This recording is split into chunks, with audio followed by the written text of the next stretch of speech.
Okay, so this is problem number 6, and what I'm going to do is that the first equation looks really simple. It's the second equation that kind of annoying to me. So I'm going to clear the fraction on the second equation, and I'm going to be very careful. And this is always dangerous, but I'll be careful. And what do you get? 2y plus 1. I'm multiplying both sides by the LCD, by the way. Minus 5. And what would you get over there? Let's see, x plus 5, right? And what's nice about the right-hand side is 0. That's pretty simple. I want to tell you, before you go forward, though, you might be a little suspicious about this, but you may not be. I mean, certainly, I always say you may not be suspicious. In the past, I always talk about it's important you check your work, or at least look out for conditions that might make a division by 0 occur.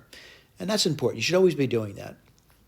That's minus 5x minus 25 equals 0.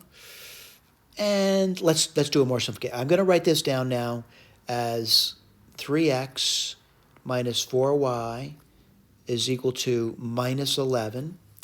And that bottom equation, just looking at it, let's see if I did that right. 2y plus 2, and then minus 5x minus 25. Well, you're going to get minus 5x plus 2y. And let's see, 2 minus 25 is minus 23. I'm just going to add that to both sides, get in a really nice clean form. And then I'm going to multiply the bottom equation by 2. And what do you get? And I'm getting better at this. So it's going to be 3x minus 10x. Well, 3 minus 10 is minus 7x, right? And minus 4y plus 4y is nothing. And then what do you get there? Let's write this down. 2 times 23 is 46. And I'm going to take away 11 from that. And that's going to give me 35. I'll write that down for you. And then what's x going to be equal to? Well, that's really simple. It's minus 5. Right, now someone's going to say, well, okay, how do you get the y? Well, you just plug it anywhere you like. And so I say, plug it in somewhere that you find to be easy. I'm going to say right here looks pretty easy. And I'll write this down. And what do you get? Well, before I write it down, I got to do the work, right? Let's put the work down. And the work is going to be this.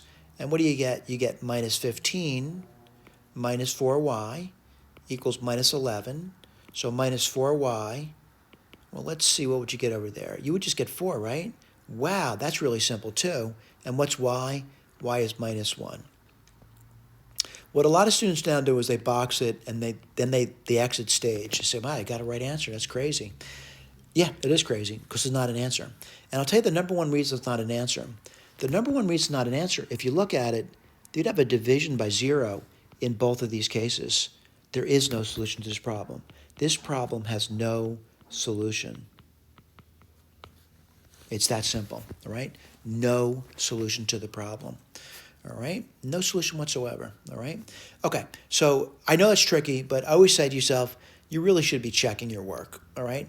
Now, I want to point out, the thing you really should be checking for is divisions by 0. So, for example, if you went back to number 5, if I came up with a number like 4 for y, that would be out of the question, right? If I came up with a number like 3 minus 3 divided by 2, it's out of the question. If I came up where x and y were equal, it's out of the question, just by looking at it. And what am I looking at? The original system. So forth and so on. This one over here, not too much of a worry for me, not too much of a worry for me. This one's a worry for me. X can't be 0, y can't be 0. I know that. It can't be 0. Is this one a concern? Nah, no concerns there, all right? No immediate concerns, I should say. All right, I know it's tough, though. A lot of people say, oh, you're trying to trick me. We're not trying to trick anyone.